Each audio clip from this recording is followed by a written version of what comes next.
everybody, and welcome to the first show of 2023 here from the Geek Buddies.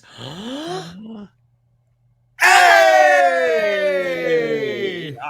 We're back at it for another year, another 12 months of fun and geekery here on the Geek Buddies. We're excited to jump into so many things here. We're going to talk about some trailers. We're going to get some news about Jeremy Renner. We're going to talk a little Avatar box office. But our main topic is going to be talking about all the things that we are looking forward to within a certain time frame for 2023. And that time frame is a year. Well, yes, a year, but I mean, like, we're not going to go on for 3 hours about it, but certainly there'll be a little bit of time spent going into the things that we were looking forward to in 2023. We hope you had a wonderful Christmas, a wonderful New Year's, and now we're excited to be back to jump into it. But let's introduce ourselves. I am the Outlaw John Rocha, writer, producer, and host here on the Geek Buddies. I am Michael Vogel. I am a writer and producer of animated TV shows and movies. And this is Shannon McClung. I'm a television actor and an animation writer, where you can see some of our current work on Netflix right now with Strawberry Shortcake, Berry in the Big City Season 2, and it's still coming out every Saturday on YouTube. Nice. Good stuff for sure, gentlemen. So how are you guys doing? How are things? I'm checking in because I haven't seen you guys. Unfortunately, I couldn't come up for New Year's Eve party at Brian Leonard's. We were taking care of some dogs. How did it go? How are you guys feeling as you're walking into 2023? The party was a blast. I heard. To the point that Brian had to request that we leave at one point because it went on a little later than the advertised end time. But yeah, I would say that the party was very successful and you were missed. Oh, thank you. It's very kind. And a great picture you guys took. That was a lot of fun. Mike?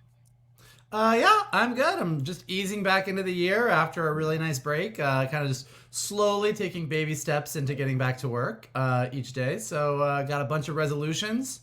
Let's see how long they last. You know, just living that 2023 life. I'm very excited about it so far. 2023 seems great. Oh, that's good. 3 days in, we're doing good. 3 days in, we're doing good. We're going to see how long it lasts. That's true.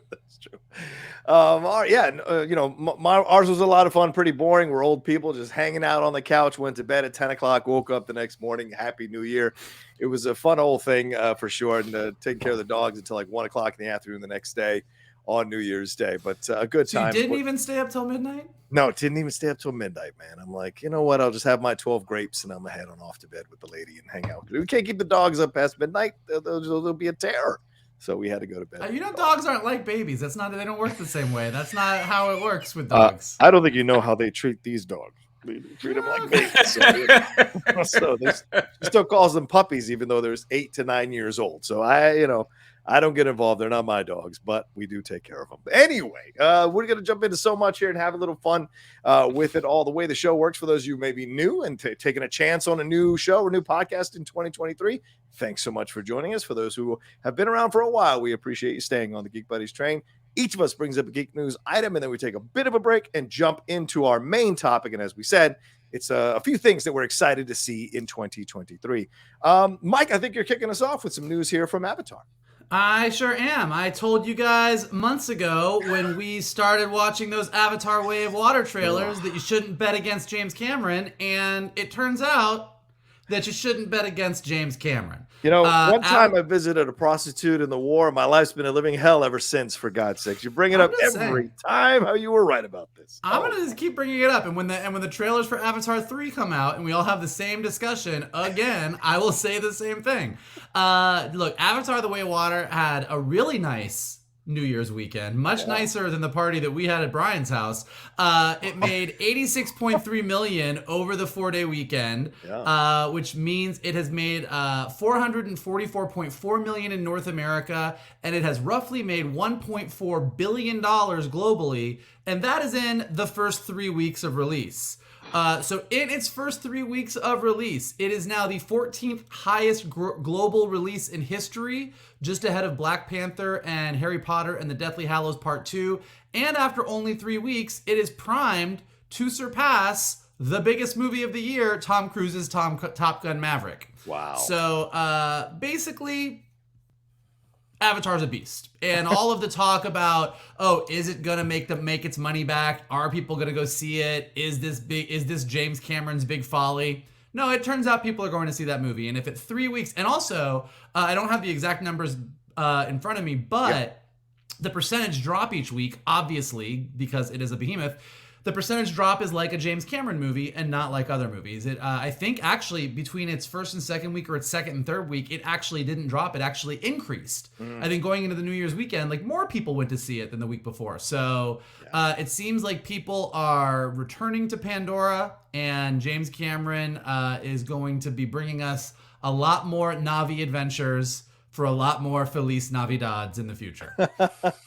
Yeah, I mean, Shannon, Monday, I'm reading right now on Deadline. This dropped just a few hours ago here.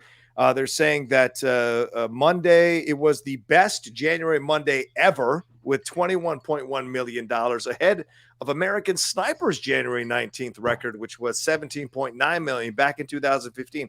I don't think it makes that nowadays. I think we're a completely different movie going public.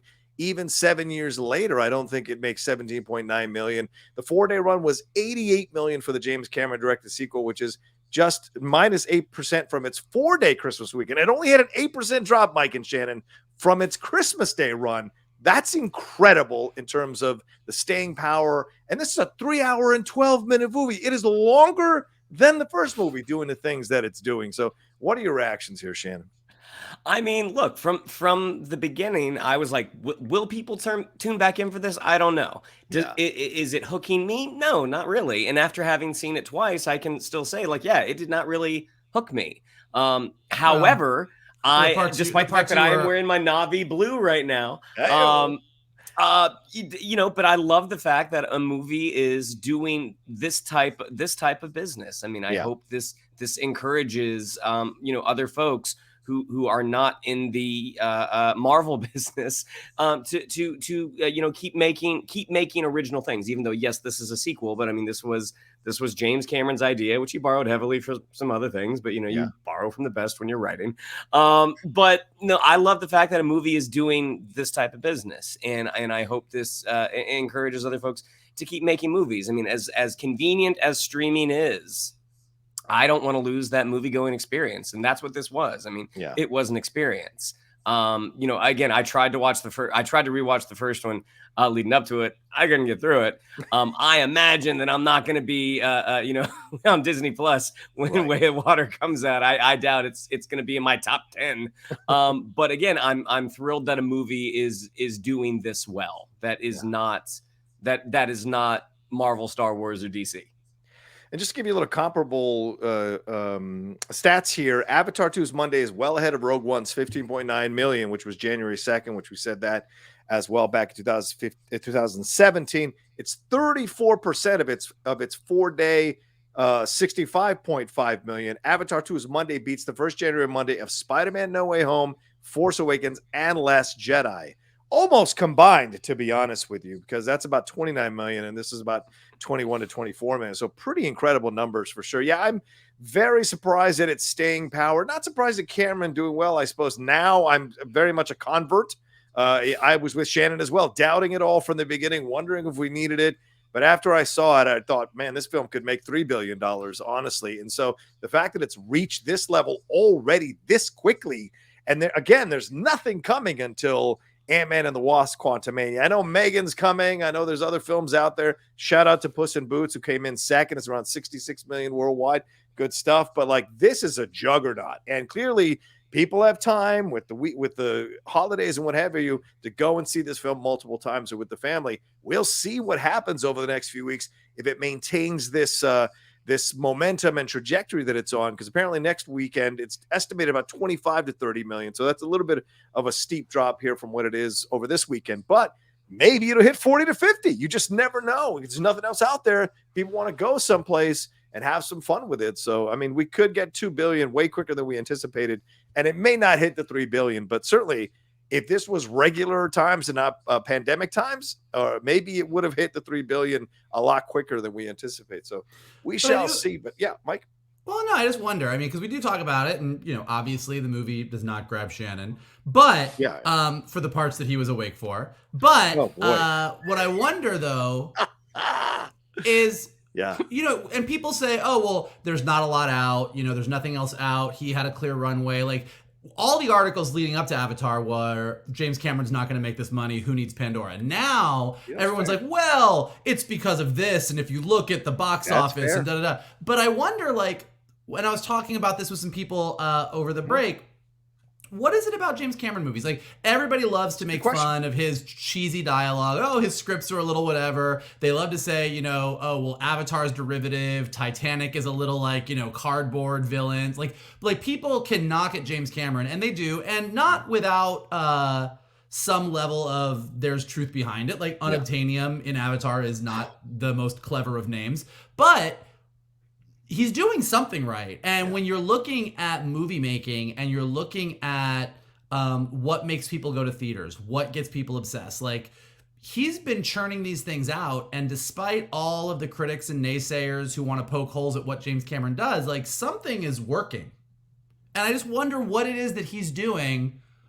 And how does he bottle it? Like, how do we all get a piece of that? You know what I mean? Like, what is it that he's doing with his movies that he consistently, and it's not just the spectacle. I mean, yes, Avatar is absolutely a spectacle. He revolutionized special effects in a lot of ways once again, but his movies are part spectacle. But if it was just spectacle, it would be, and I know you like these, but it would be a Michael Bay Transformers movie that would make a lot of money to a degree, but then would trail off because there's just spectacle. So I do wonder, it's just something that I find really interesting. Like, what is it about James Cameron movies that do this every time he comes out with a movie? I'm actually listening to the Schwarzenegger autobiography right now on Audible on my drives to work. And granted, this book came out in 2012, but I mean, he did speak at length, having worked with Cameron 3 times, about when you read a James Cameron script, there's just something different about it. There's just it pulls you in.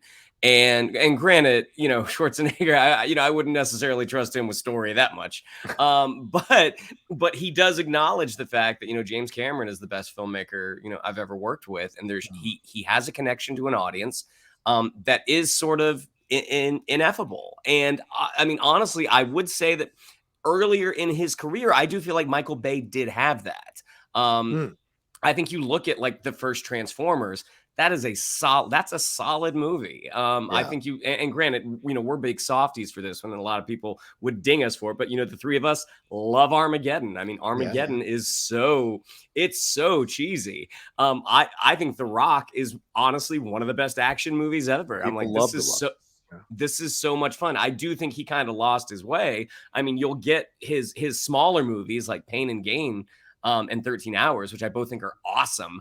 And I think he put his love of those limited love of story into those movies and didn't really try to do it with the Transformers sequels.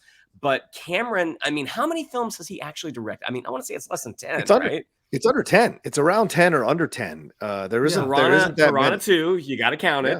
You got to count it. Terminator, Aliens, Terminator 2, The Abyss, True Lies, Titanic, the 2 Avatars. Am I forgetting anything? That's pretty much it. That's pretty much it. 10 films. Yeah, I mean, he takes his time, and despite the fact that it wasn't my cup of tea, I mean, it clearly is a lot of people's. I was looking up to see on IMDb if we've missed anything with James Cameron, because I think that's it. I mean, let's not want to count the underwater documentaries, right? I don't know if we count those because those aren't released necessarily, but it's about that's about right. The 10 things that he's got there under his belt, and the less said about some of the stuff he's produced, the better, I think. But these are the things that but I the only way I can answer this is it's an unquantifiable thing. Like, we know with artists, for whatever reason, certain creators, certain artists just have that thing in combination because of who they are as a person that comes through in the work they make. And for whatever reason, it connects with a large section of the audience that is into it. Yeah, you mentioned Michael Bay for sure, but no one would ever say there's real emotional, moving moments in Michael Bay films. I mean, you could cry at the end of Armageddon for sure, but I mean, nothing matches the thumb thing at the end of T2. There's a little more emotion here that goes on in his movies. Aliens, for all the talk about the horror aspect of it all, there's some real emotion going on with the connections and Newt, the stuff like that. All of it. So he finds a way. And even in this movie, I think the family connections that he really spends time building really pay off near the end of the movie with everything that happens in that finale. I think James just has this ability to walk that line between artist and populist so well that people who go see the films, it's a Venn diagram that crosses over in larger ways. Because a lot of cinephile snobs will go see James Cameron movies and enjoy them. A lot of people that would be caught dead in a French film with subtitles love to go see these James Cameron films. So I think it just has an ability to walk that line between both in equal amounts that works so well for so many people. Even his failures, like you could argue box office failures rather, as like The Abyss, there's an artistic sensibility to The Abyss that isn't there in these other populist filmmakers' films. So, that's what I would say. All right, well, there we go. All right. Well, we're gonna see how far James Cameron rides this wave. We'll keep you updated. Hey-o! No pun intended, or pun intended. I mean, we're only at the beginning of January, and it's 1.4. That is just. We'll see what happens at the beginning of February if it's already crossed the 2. Man, that'll be crazy. All right, well, let's take a quick break, and we're gonna jump into another story here, dealing with Jeremy Renner right after this.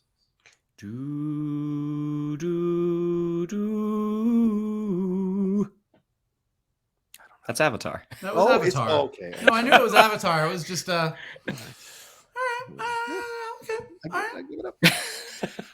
Well, let's move on to a little bit of sadder news, but this news came over the wire here over the last few days. Unfortunately, there's been an accident with Jeremy Renner. It occurred while he was helping a stranded family member. I'm taking this from the Variety article that was posted about this. He was helping a family member whose car was stranded in the snow when he was involved in a snow plowing accident on Sunday. I think this is in Reno. The quote here from the Washoe County Sheriff Darren Ballum said during a press conference, based on our investigation, Mr. Renner's personal vehicle, which was being driven by a family member, had become stuck in the snow near his home.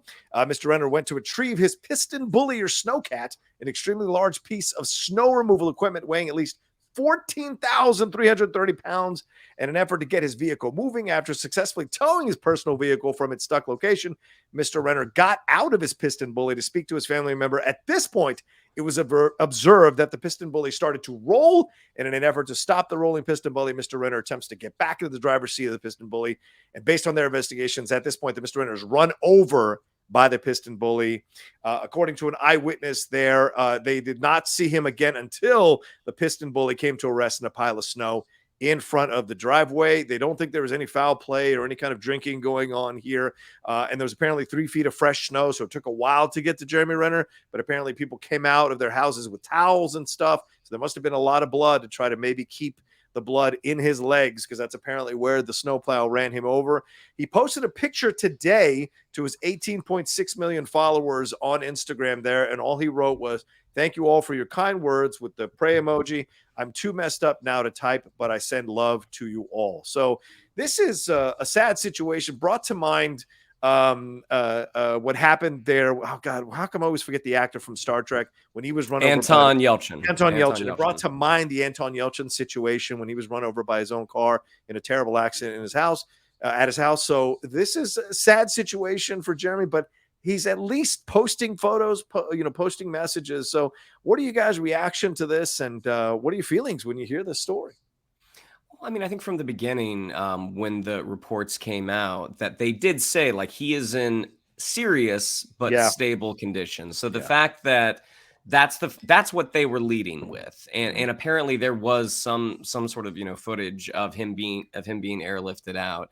It's a terrible thing. I mean, the fact that he was trying to help someone who they're driving his car, a family member got the car stuck, and then accidents happen, and it's really, really unfortunate, but it's also really lucky the fact that they were able to get him out of there.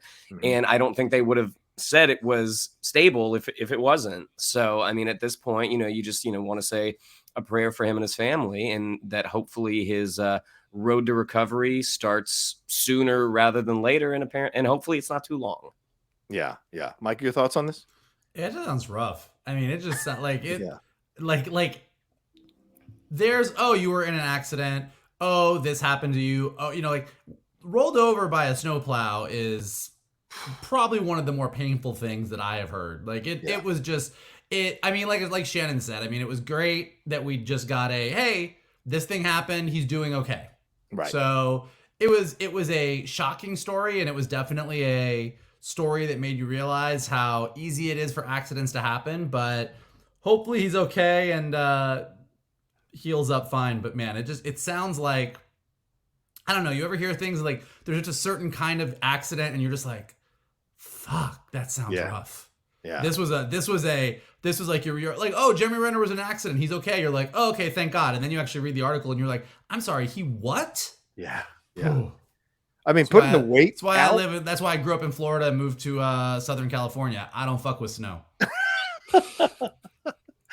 Here's the picture of Jeremy, which, it's certainly looking worse for wear.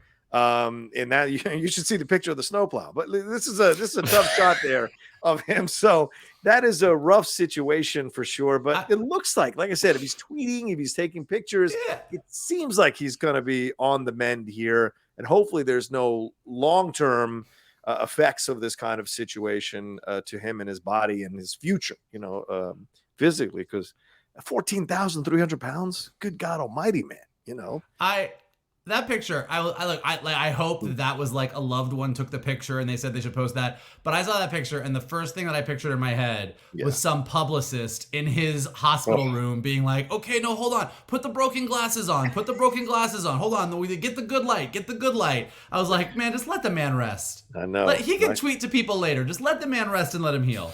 Yeah.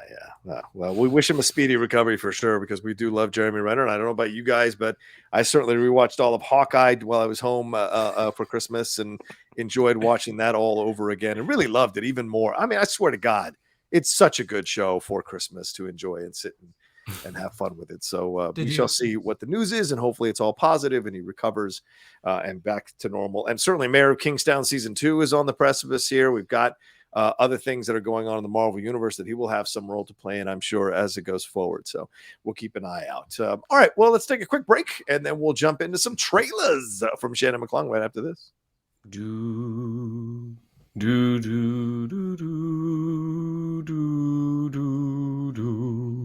That's Avengers, right? I think that's Avengers. That is Avengers, yes. Oh, look at Johnny. Let's do it. So we're doing something a little different. One aspect is a little different with our trailers. Thinking of Mr. Renner and thinking of Hawkeye. Something that John pointed out on our group text thread was this is not something we normally do, but this trailer this little clip got me really kind of jazzed. But on YouTube, there is a fan-made Avengers Secret Wars trailer. Now, it was posted by Screen Culture. And, starting off with it, one of the glorious things about the internet is you get access to fans who are really, really clever and really, really talented.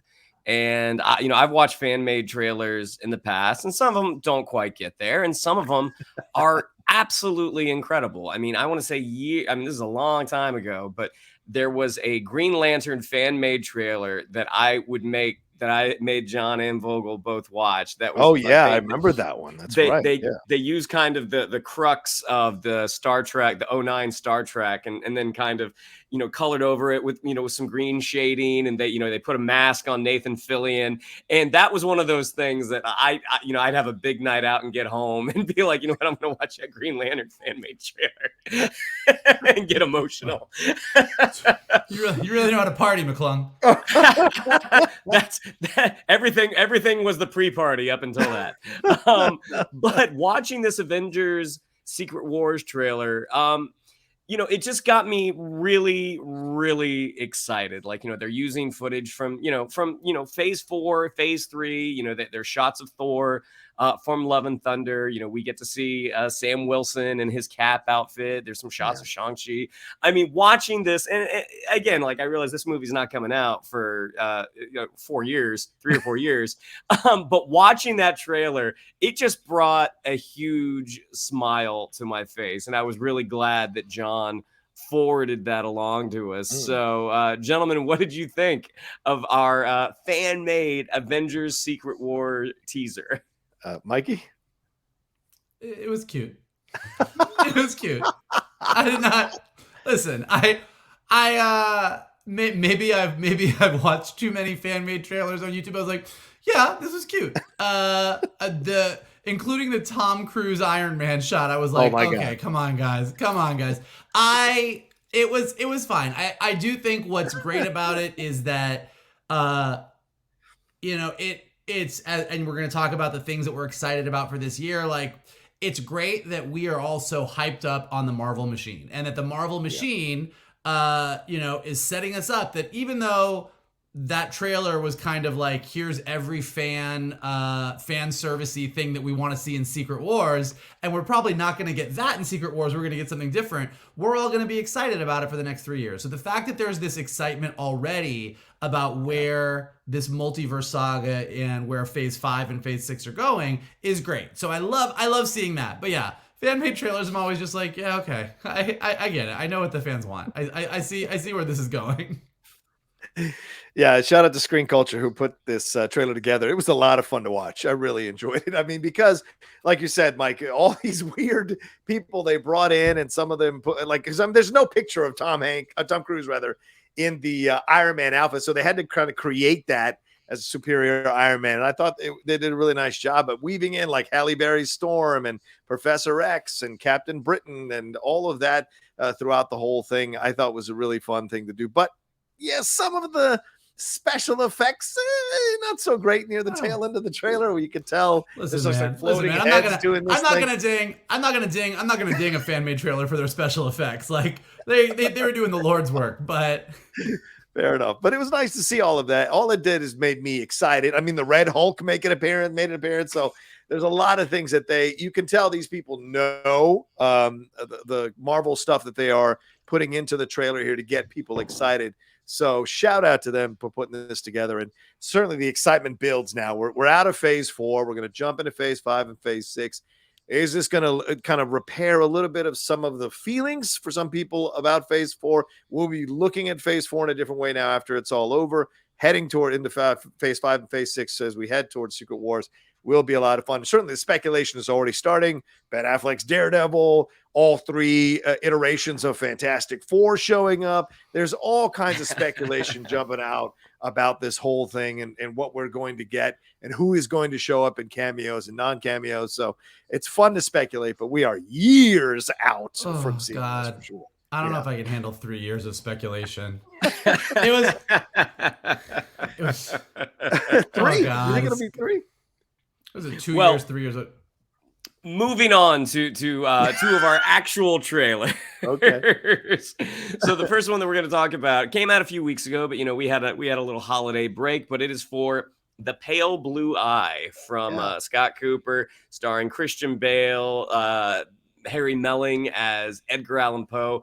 This is the type of movie that watching it, I'm like, oh, this is kind of tailor-made for me. Anything foggy with lanterns and a mystery and some dark arts practicing.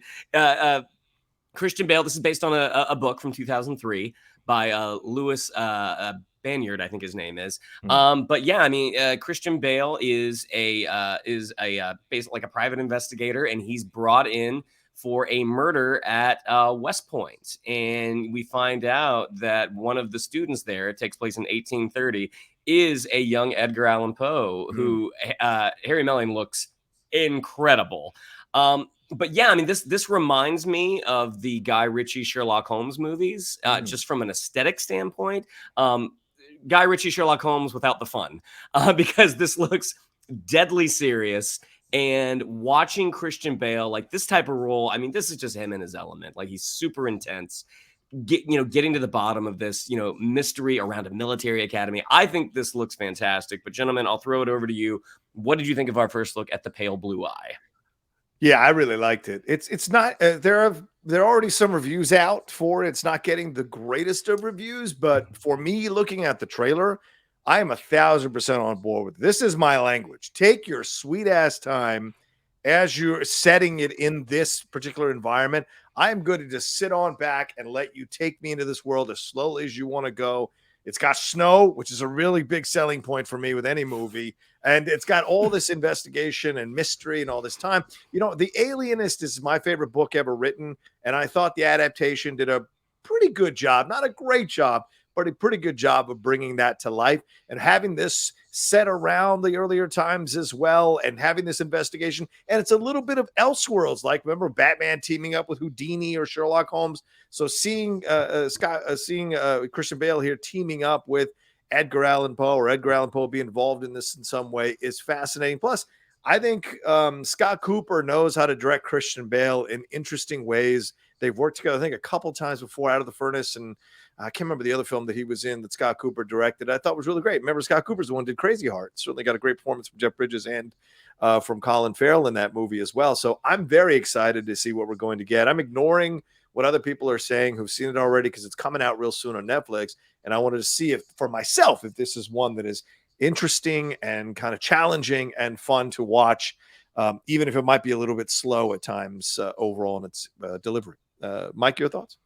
Yeah, I think it looks really cool. I mean, I didn't really know a ton about it, but I think the Edgar Allan Poe angle makes it more interesting. I think without the Edgar Allan Poe angle, it looks like kind of a cool period piece mystery with Christian Bale-ing, and he's really good at that. So I was like, okay, go good. But the Edgar Allan Poe piece of it, and kind of seeing a younger Edgar Allan Poe kind of being taken under the wing of Christian Bale's character, that was interesting to me. And kind of a young Edgar Allan Poe being in this sort of creepy mystery that has a lot of the hallmarks of the vibe of what we know of Edgar Allan Poe's writing, seeing a young Edgar Allan Poe kind of becoming the Poe that we know, that interests me. So seeing how that all goes, I'm intrigued. I wasn't aware that you liked snow so much, but I do. I'm thrilled that you like snow in a movie. So that's something that now when I invite you out to the movies, I'm going to be much more choiceful in the seasons that are represented in those films. I just saw A Man Called Otto, and I really enjoyed it. And there's a lot of snow in that film. There's just something about snow that makes me enjoy a film. I can't explain it. Because I cannot explain it. That really got me. You were like, look, I love a period piece. I think Christian Bale is great. I like movies with snow in it. And I was like, okay. Oh, okay. You know a guy for 25 years and you learn new things. It's a good cast. Gillian Anderson, Robert Duvall, Charlotte Gainsbourg, Toby Jones, Lucy Boynton, Timothy Spall, and Governor-elect of Pennsylvania, John Fetterman, is in this as well. So that's an odd thing in the cast. I don't know how. I mean, look, he's a massively weird-looking dude, so he would fit in the time period that this is set. Oh, sorry, he's senator-elect from Pennsylvania. Sorry about that, not governor. Senator-elect John Fetterman. So, an interesting person to have in the film for sure. So, yeah, there you go. Actor and senator there. So, yeah.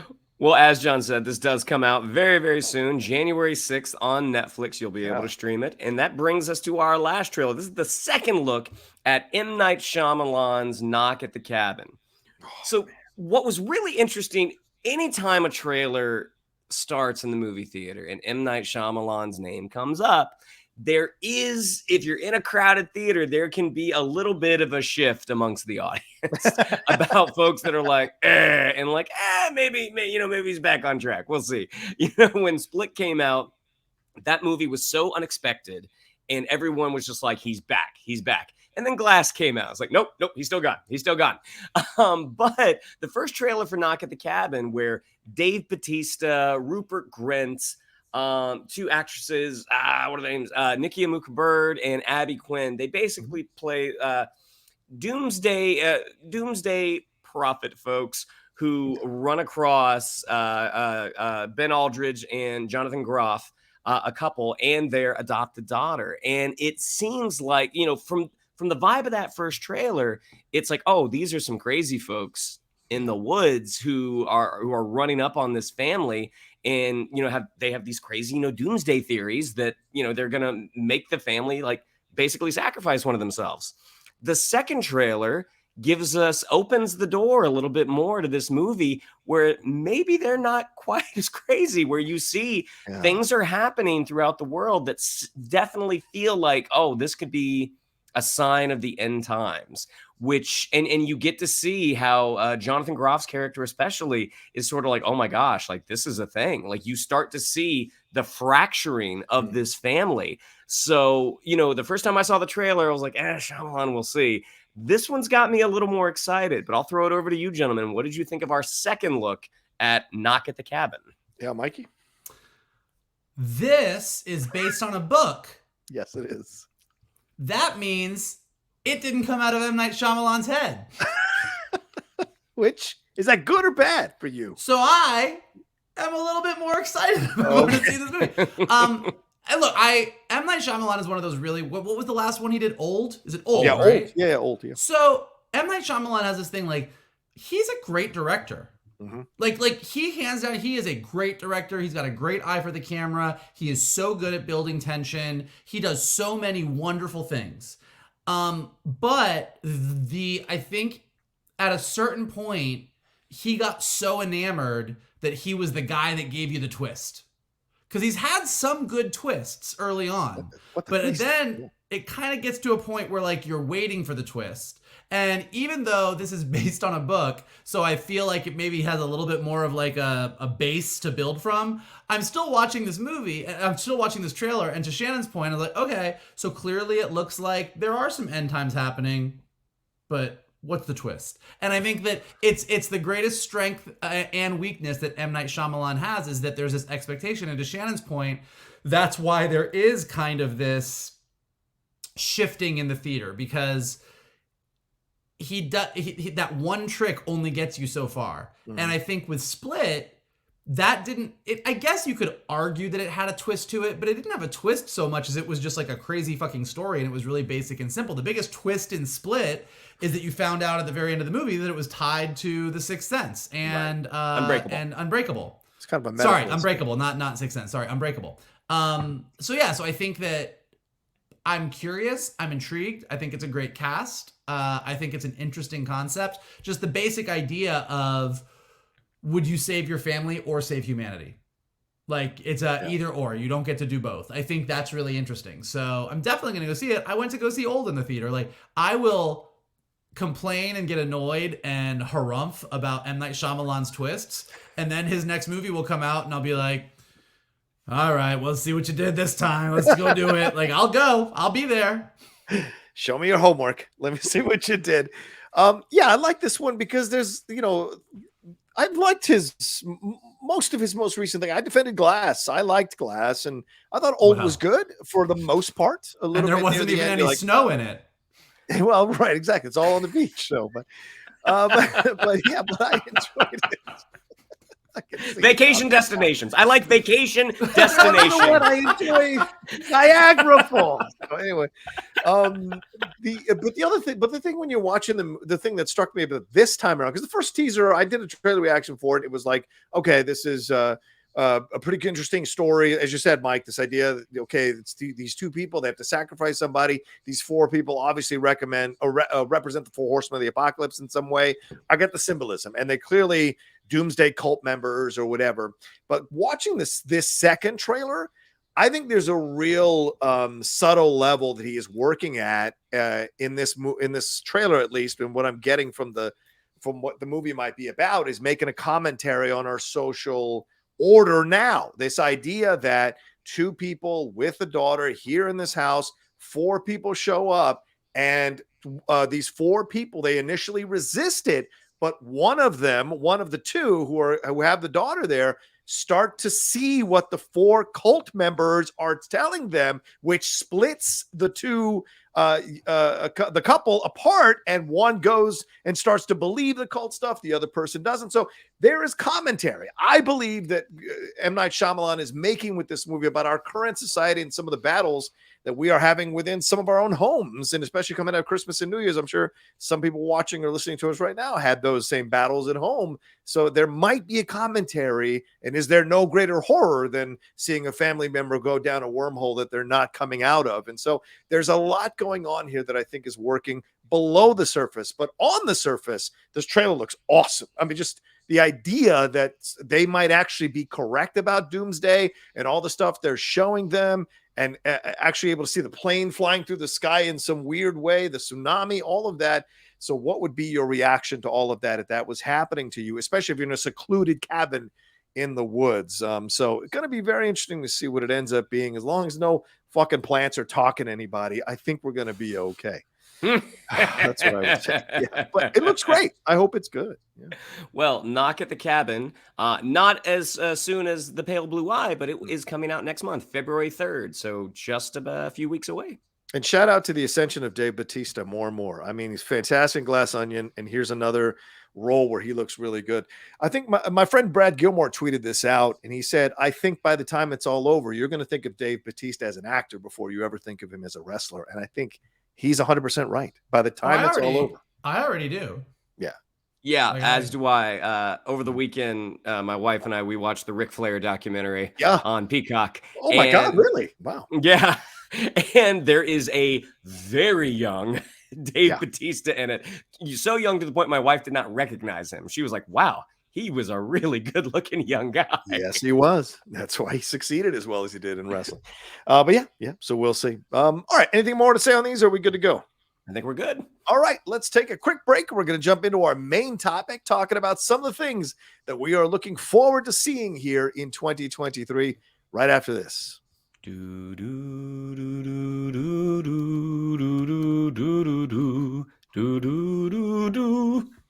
Clarence. All right, so let's get into this thing. We're going to go around the horn a few times to talk about something that we are looking forward to seeing in 2023. We've made a few lists, or a list. Each of us have a few things on the list. So, Michael Vogel, please start us off. What are you looking forward to seeing in 2023? Well, I mean, there's a lot of things that, I just feel like you just got to get them out of the way and just be like, let's just call the ball. Like, we all know what we're going to talk about to a degree, but I'm going to take one of the obvious ones and just put Ahsoka right at the top of the list. Yeah. Good choice. There's a lot. I mean, as anyone who listens to our show and on the Outlaw Nation channel knows, like, we cover a lot of Disney Plus stuff, because between Marvel and Star Wars and Disney and Pixar, like, Disney Plus has a significant portion of what we like in geekdom. But of all the things that they have coming out on Disney Plus this year, I think Ahsoka is the one that I am the most excited about. Just not only because I think Rosario Dawson is a great Ahsoka, not only because I'm excited to see where the show goes, but in a way, this is the next season of Rebels that we've all been waiting for. But we get to see Rebels in live action, and that's kind of awesome. Like, I love Star Wars animation. I love that I get to watch Bad Batch season 2 this week. I love that we have more stuff coming out in that arena.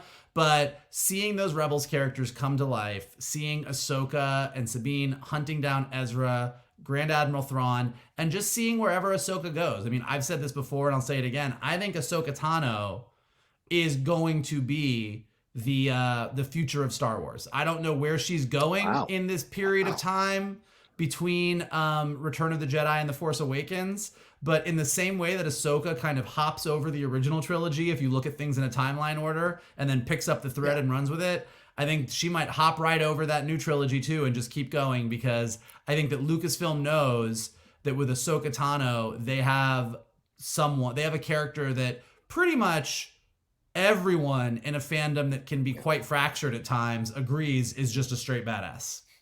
Yeah. And did they confirm that Mary Elizabeth Winstead is playing Hera? Yes. So that was confirmed, but they have not confirmed who's Thrawn. Like everyone assumes it's Mickelson, but right. It'll be John Goodman. Shannon McClung, what are you looking forward to in 2023, either on the movie side or TV side? Well, on the first one that I'm going to talk about is, of course, Indiana Jones and the Dial of Destiny. I don't know if I'm going to get burned by this movie. I really hope not. James Mangold, he already has delivered a fantastic conclusion for one character with Logan, and the trailer, we watched it together. I got a little misty, got a little dusty in the office here. But yeah, I mean, just watching Harrison Ford in The Force Awakens was so much fun, even though like I think the movie is okay. But watching him, for a long time, there was probably like a 10-year span where he would pop up in a movie and it just didn't seem like his heart was in it anymore. It's like that light just wasn't there behind his eyes. And when we saw, I believe it was the second trailer for Force Awakens, when we got that first shot of him and Chewie coming onto the Falcon, the Chewie we're home line. I mean, there just was something different. And maybe it's me. Maybe I'm putting a lot on there because, being a child of the 80s and growing up with Star Wars. But then I had the same feeling when we get that first great shot of him talking to Sala in this trailer. And, who knows what the future of the Indiana Jones franchise is going to be. If the Abner Ravenwood series does actually happen, if they decide to go more the short route, if they decide to recast. But at this point, I'm counting on this being a farewell to Dr. Henry Jones Jr., and I'm really crossing my fingers that it's a good one. Yeah. For me, I think I have to go TV shows. I mean, Secret Invasion. I am so looking forward to seeing how that comes off because, I only read it once all the way through years ago. So that whole run. So I'm very curious at how they've set up the Marvel Universe now, how they're going to make Secret Invasion work, and who's going to be what, what retconning they're going to do, what intelligent retconning they're going to do of certain characters being what would they have to be Krees now, right? Or would they be bad Skrulls? No, I don't know. Would they still be Skrulls? There's Skrulls in the trailer. Right. Okay, then fair enough. Skrulls. What is that all about? Who is going to be what are we going to have to reevaluate when we look at a certain scene from a movie in the previous movies in the MCU, because that person was a Skrull. So I'm very curious how they're going to make that all work. Plus, bringing in Olivia Colman, bringing in Emilia Clarke, bringing back Sam Jackson, who hasn't been around for a little bit. Like, how is this all going to work? The political intrigue of it all just excites me on so many levels. As someone who loved Captain America Winter Soldier because of the political approach, the old school 1970s political approach, I got that vibe when we were at Comic-Con watching that Secret Invasion trailer and watching the newest stuff that's been released around it as well. So all of that just makes me very, very excited. This could be a seminal show in the MCU Disney Plus situation. When some of those other shows haven't quite stuck the landing, this could be one that really turns people around on how good these shows can actually be. So that's what I'm looking forward to. First off, this year in 2023. That Mike, was the number 2 on my list, John. Oh, okay. Mike, what do you got? Well, keeping with Disney television, but not Disney Plus, and one that I know is not on either of your lists, I am very excited for Moon Girl and Devil Dinosaur, which is premiering on Disney Channel in February. Also based on a Marvel comic, but definitely a younger aged animated series for Disney. Not necessarily... I don't know that we would call this as part of the MCU. I don't think this is an MCU show, but if you've seen a lot of the animation that's been coming out, like, it's got a really, really awesome animated style. It's about a little girl and her big red dinosaur. I mean, yeah. I don't know what else you want. Like, and I don't know how ingrained it's going to be in the Marvel universe, or if they're just doing their own thing with it, but they've been releasing clip after clip after clip online, and it looks absolutely freaking adorable. It looks super, super cool. Yeah, so it's about Lunella, what's her name? Lunella Lafayette? Lunella Lafayette. Little girl gets her big dinosaur, fights bad guys. So I'm super down for it. I can't wait for it. And I'm going to make you guys watch it. And I'm going to talk about it a lot. So there you go. Well, it's a great voice cast, right? Fred Tatasciore coming in, Luis Guzman, Allison Brie, Maya Hawke, Colby Smulders. Speaking of Yeah. MCU, Diane Raphael, Alfred Woodard, Wesley Snipes, Pamela Adlon, Lawrence Fishburne. It's a hell of, and Wilson Cruz. That's a hell of a lineup you've got lined up for you to be a part of a show like this. And they released a 2.5 minute clip of from the show earlier today as we're recording this. So it looks interesting. So I definitely might give it a shot if I've got time. Shannon, what's next on your list? Okay, keeping with the theme of Harrison Ford, it is the new series for Apple Plus, Shrinking, which is from the team behind Ted Lasso. Bill Lawrence, Brett Goldstein, and Jason Segel's coming along because he's the lead of the show. But it is about a grieving therapist starts to tell his clients exactly what he thinks, ignoring his training and ethics. He finds himself making huge changes to people's lives, including his own. So the trailer for this is on Apple Plus right now, and there is very, very little to it. It is literally Jason Segel jumping on a trampoline with the rest of the supporting cast as the Pursuit of Happiness plays in the background. And at the end, you see him on the trampoline where he's sunk all the way to the ground. Harrison Ford, surly old Harrison Ford, walks in and goes, and then walks away. And just knowing that it's the same creative team behind Ted Lasso, with Jason Segel, who I think is a fantastic actor and a fantastic writer, knowing that it's the Ted Lasso folks with Jason Segel and Harrison Ford, come on. That one, it has me very, very excited, and it also will be coming out towards the end of this month. Yeah. Well, speaking of themes, my choice as I'm looking at political spy stuff is Mission Impossible: Dead Reckoning Part 1. I mean, this 9.5 minute thing we got, which we talked about on the previous episode of the Geek Buddies. I'm getting so excited now that the calendar has changed over and we are on a collision course with that movie of what we're going to get. I mean, when I get that invitation for a screening, I'm going to be hopping around the house until I can actually go and see this thing, because I am so excited to see what Tom Cruise is going to be able to do with this, with Christopher McQuarrie bringing in. I mean, they just do such great work in every iteration since the third one. I've really enjoyed this Mission Impossible series. So to see McQuarrie and Cruise back again, what new things do they have for us with new political espionage, with new interesting situations they could put Tom Cruise in, with crazy stunts like we saw with the motorcycle stuff.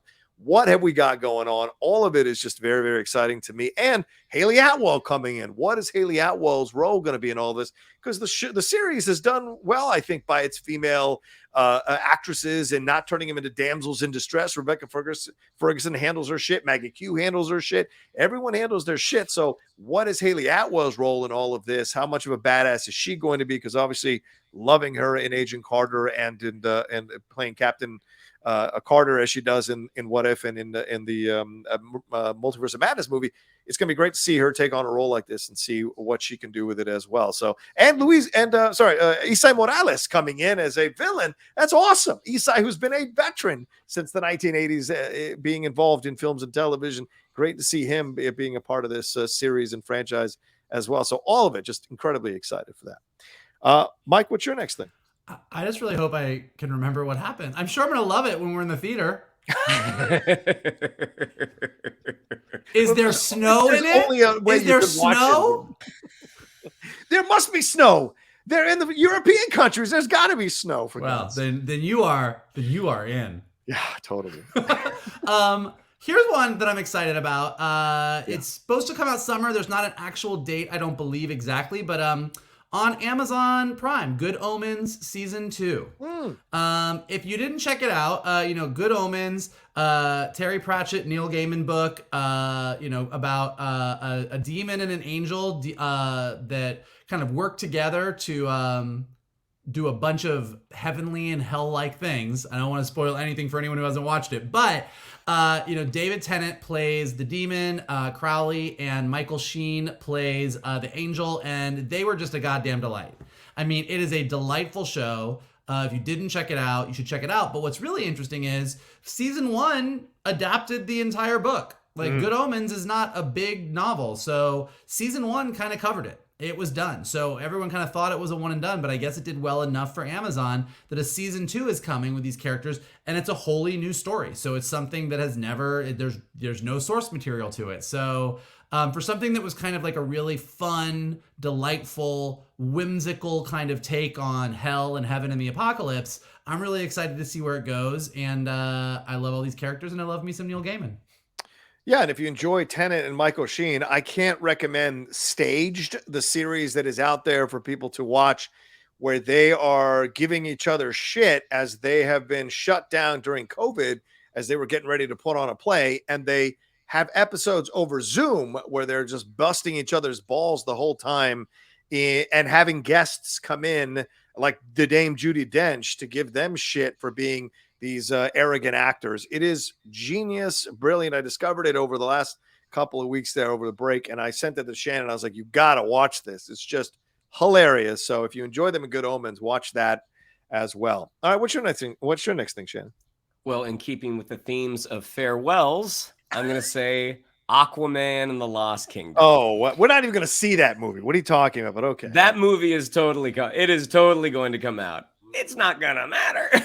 But it's totally coming out. And the reason that, even though like back in 2018, I was not the biggest fan of that Aquaman movie, but I was thrilled that we got to see Arthur Curry on the big screen in his own movie. The type of thing when they were announcing, way back when DC's theatrical plans, when they announced an Aquaman movie, I'm like, it's not going to happen. Like there's no way. So the fact that it did happen, and I enjoyed some of it. Like there was some stuff I really, really liked. There was some stuff that I don't think worked. But the thing that I did think worked was the relationship between Jason Momoa and Patrick Wilson. And knowing that this is going to be sort of a road trip movie with the two of them, that kind of has me excited. And even though, again, like I know with DC being rebooted, like this stuff doesn't actually matter right now. But with DC being rebooted, I don't know when we're going to see Aquaman on the big screen again. So I, as a big fan of the King of the Seven Seas, that's why I am excited to see to see this movie. Even though, again, like I'm not a huge fan of the first one, but I do think Momoa does a good job with what he's been given, and I did really like Patrick Wilson as Ocean Master. So yeah. Aquaman and the Lost Kingdom. I imagine I will be alone in my enthusiasm for that one. Vogel, is that coming out? Oh, it's coming out. And also to what Shannon was saying, we don't know that it doesn't matter yet. Right. Sure. I mean, everyone's making assumptions, but I do think a big question mark on the DC whiteboard over at Warner Brothers is we have a couple very large movies coming out in the next year that are all slated for release, and I don't know that they're just going to let those movies come out and then be like, they don't matter. Here's what we're doing. So maybe we do see more Momoa. I don't know. Like, I don't know what's going to happen. The only thing that I know for absolute certainty is that I'm absolutely not excited about that movie the way Shannon is. Fair enough. All right. So my next one is Transformers, Rise of the Beasts. How can it not be, for God's sakes? I am so looking forward to this, even though I might be hearing some rumblings about its quality, but I still am excited to see what might be coming out with this movie here. Love Anthony Ramos coming in to kind of lead this one. And also I can't remember the actress right now, the one from Judas and the Black Messiah. She is fantastic in that film. So excited to see her kind of stepping in here with Anthony Ramos to lead this as well. The first look we did a reaction to it. I thought it was great. So I like that we're getting a nice feeling of the G1 Transformers coming in, mixed in with a more updated look and approach to it all. Michael Bay is executive producer, but he isn't the director. Stephen Knight coming in to direct this thing, Stephen Capel coming in to direct this thing. So I'm excited to see that as well, what his interpretation and take on it is going to be. But overall, it feels like they figured out the formula, a little bit of this, a little bit of that, and maybe they've got the right combination here. Plus all the things that we got teased that we're going to see in it, with the prehistoric version of the Transformers, all of that, and Decepticons, all of that coming in. So very, very excited to see what we're going to get overall. And I hope it works, because clearly this franchise is much maligned, even though it's made a crap ton of money. We do want the fans to be happy about the franchise. And if people certainly enjoyed Bumblebee, didn't make the money that the other ones had made. And maybe that could be just because people were a little burnt out by the Bay Transformers movies. Well, here's a new approach to it that combines both, and maybe that'll get people back excited about the franchise and its possibilities. So there's my thoughts. Mike, what's your next thing? Just taking in the Transformers of it all. The trailer did get me excited. Then I heard some things that sounded correct to me as someone who worked at Hasbro, and I was like, okay, well, we'll see. Oh no. The next one that I have, also Marvel, also Disney Plus. I am very excited for X-Men 97. Oh yeah. Right. I am very fascinated by X-Men 97. I'm not sure that it's going to work or not, but the fact that it is, from everything that we've been told and everything that we've seen, a straight up continuation of the 90s X-Men series. Is very interesting to me. I've kind of been going back in little niblets and watching 2 or 3 episodes of the 90s X-Men at a time now that they put them all in the right order on Disney Plus. And they're hard to get through sometimes because the animation is pretty dated. But you really do see that this was one of those, we love the Marvel Cinematic Universe and we love this epic serialized storytelling through movies. Cartoons didn't do that back in the day. Like the X-Men 90s cartoon came out and was telling this continuous story and this epic soap opera, which is what X-Men is.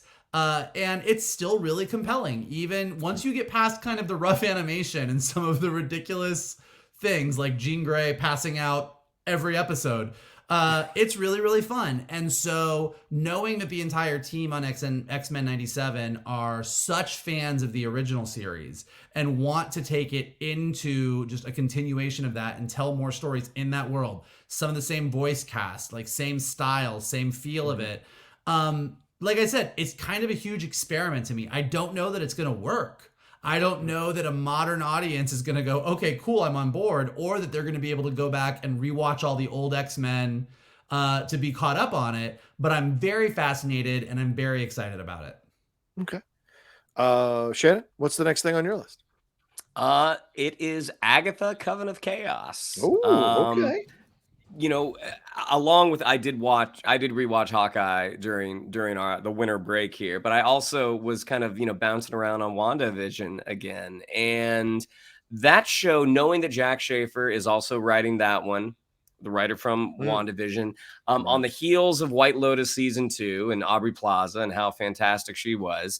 I don't know what this show is going to be, but all of the talent involved has me super jazzed. I mean, one of my favorite episodes from WandaVision was when we got to see sort of the flashback with Agatha Harkness back when, the other witches in her coven were trying to get rid of her.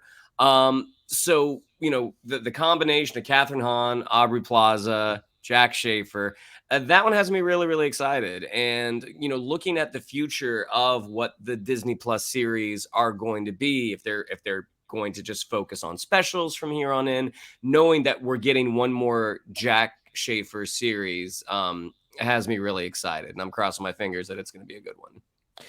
Cool. All right. So my next one is the new season of True Detective, Night Country. I'm very excited for this because I like the third season. I like the first season.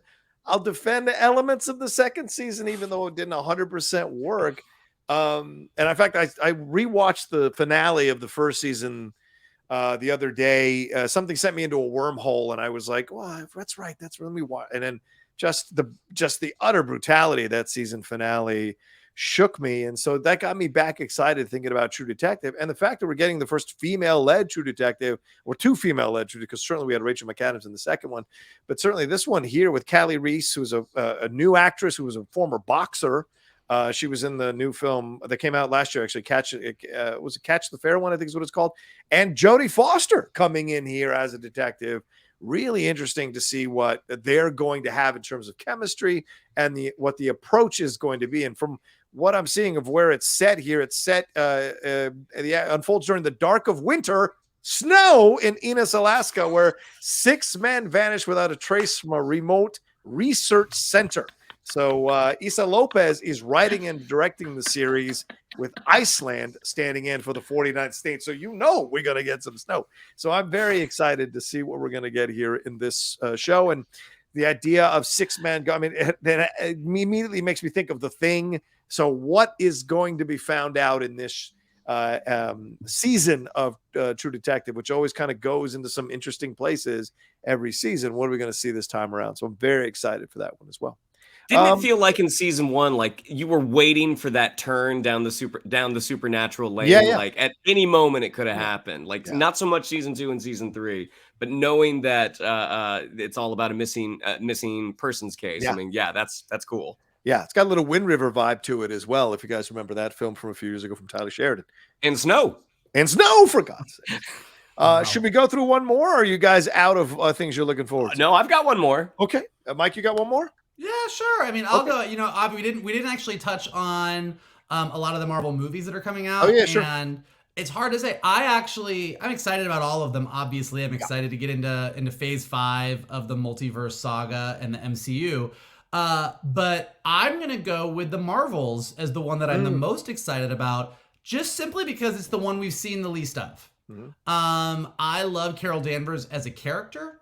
I don't necessarily think Captain Marvel, the first movie, is the strongest of the MCU movies, but I really like Carol Danvers. I thought Brie Larson did a nice job. So I'm excited to see what she gets to do in this movie. I'm a huge fan of Miss Marvel. Really excited to see her in the movie, and I'm just really I was really a big fan of Monica Rambeau and WandaVision. So like it lines up really great for me as far as like these three all coming together, and it really ties in WandaVision, Miss Marvel, mainline MCU stuff.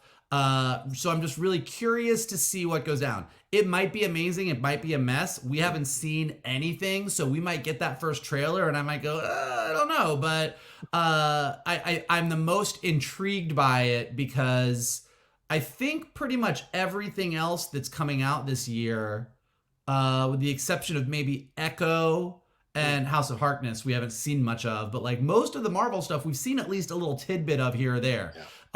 So the fact that Marvel's we've seen nothing, I'm kind of just like intrigued and excited. Okay, Shannon? A brief detour from the geeky properties. Succession season 4. The way the third season ended with the Roy children. Oh my gosh. I mean, that was one of those moments at the end of that show, at the end of that episode, it was like, oh my gosh, like that.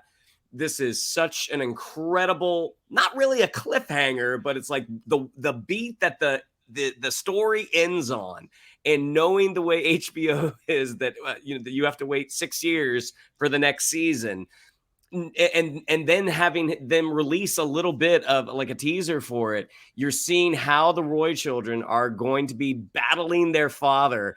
This show is so well done. John, it is a crime that you have not watched it yet. I know. This is in billions. I've got them sitting somewhere going, you've got to watch these. Go Succession first, because it's King Lear. I mean, it is Shakespearean in the way that they deliver profanity-laced dialogue. I mean, you haven't heard profanity like this since Deadwood. I mean, it's just so It's so satisfying. It has one of the best opening themes in the history of television. It's just a fantastic series, and I cannot wait for it to come back, which I believe it's first half of the year, I think. Yeah, it really is Shakespearean. I mean, you are right. It is a heightened world in all of the best ways, and they just nail it. Like, I'm definitely stoked. I can't wait to see it. Well, I've been trying to think about doing a reaction series, and maybe this is the way to watch Succession, make myself watch Succession, is to do a reaction series for the channel where I go through those. So I watch all 3 seasons before season 4 debuts. Maybe that could be a possibility as well. Michael, you mentioned the movies. Certainly Guardians of the Galaxy Volume 3. We're all looking forward to that. Ant-Man and the Wasp, Quantumania. We're all looking forward to that.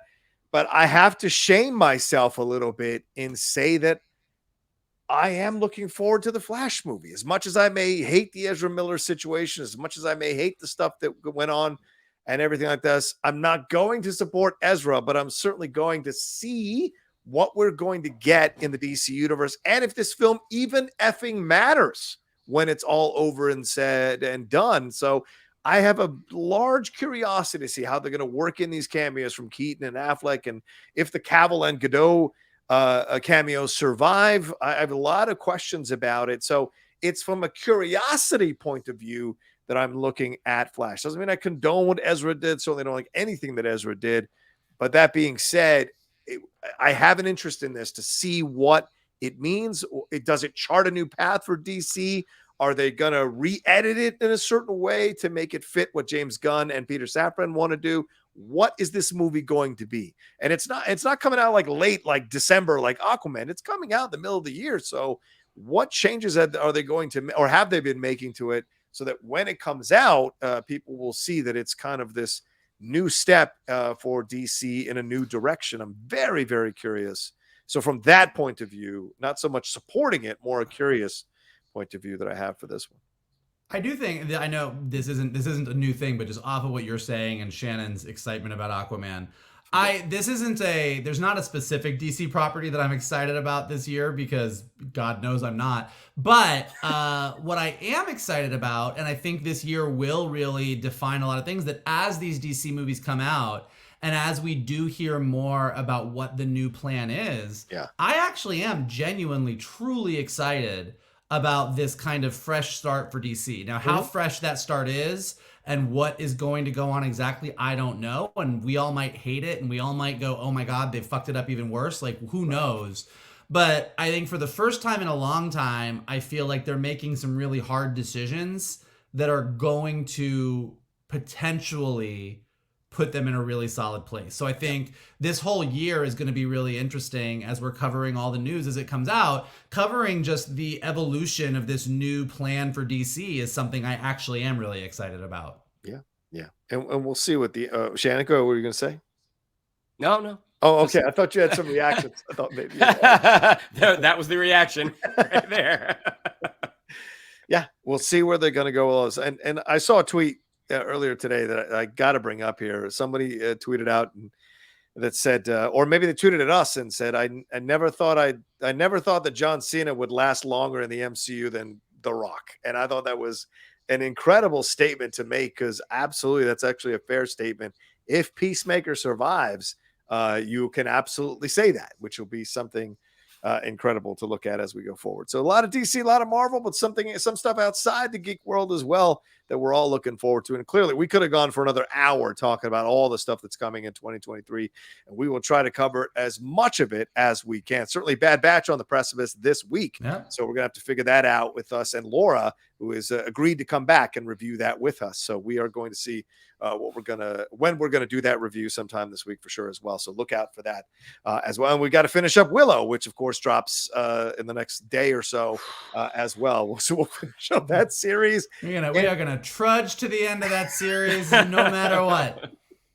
And for Shannon and I, we have the Tulsa King season finale on Sunday, because that is, I don't know if you're watching it, Mike. It is a fun fucking show. It is a fun I will have to go watch it. I just tore through 1883 and dove into 1923. Nice. So I got but once I get through those, I'll need something. So maybe Tulsa Kings is next on the list. Tulsa King, that'll do your job. All right. Thank you all so much for watching us here on the Geek Buddies. We appreciate it madly, or listening to us. Shannon, what do we have to tell them? Yeah, if you'd like to follow us on social media, on Twitter, it's @geek_buddies, on Instagram, @the_geek_buddies. If you'd like to follow me on social media, on Twitter, it's @Shannon_McClung, on Instagram, it's Shannon the Geek Buddy. If you would like to follow Mr. Vogel, it is @MKToon. If you would like to follow Mr. Rocha, it is @The Rocha Says. Mikey? Listen, if you like snow, fucking hell, we are the people for you. We love things with snow. If there's snow in it, we are on board. If you want to talk snow, here is what you can do to make sure that we keep blowing snow up your you-know-what. You can hit that like button below. Informer. Anyway, yes. You can hit that like button below. Definitely subscribe to Johnny's Outlaw Nation page. He's got a lot of content, A lot of talk about snow. Leave your comments below. What are you excited about for 2023? Let us know the things that you're looking forward to, the things you're not looking forward to, the things that you're hopeful for, the things that you think are going to be terrible. Let us know below. If you are listening to us on a podcast, definitely leave us some stars, leave us some comments, helps us go up in the rankings. And as always, the best thing that you guys can do is retweet this video, post it on your socials, send it to your friends, and tell them to hang out with your buddies, the Geek Buddies. Yes, and a big shout out to Carbon Health, who continues to power and sponsor us on the Geek Buddies. Go to carbonhealth.com. Go get checked out today. Look, the holidays are over, so maybe you need a full physical to see where you're at, to get that exercise workout going. Certainly, I've been working out for 2 weeks now. It is kicking the shit out of me. First time I've done it consistently in quite a long time, but I'm dedicated to getting back into shape here. And you want to get a full physical, you want to get some blood work done, get checked out. Go to carbonhealth.com, see if there's a clinic near you, or get some virtual care from them as well. Download the app to have a doc in your pocket for those healthcare questions, concerns, or needs on the go as well. So big shout out to them. All right. Well, thank you all so much. Look for our other shows or other reviews coming up this week, and we'll talk to you next time with another brand new episode here of the Geek Snow Buddies.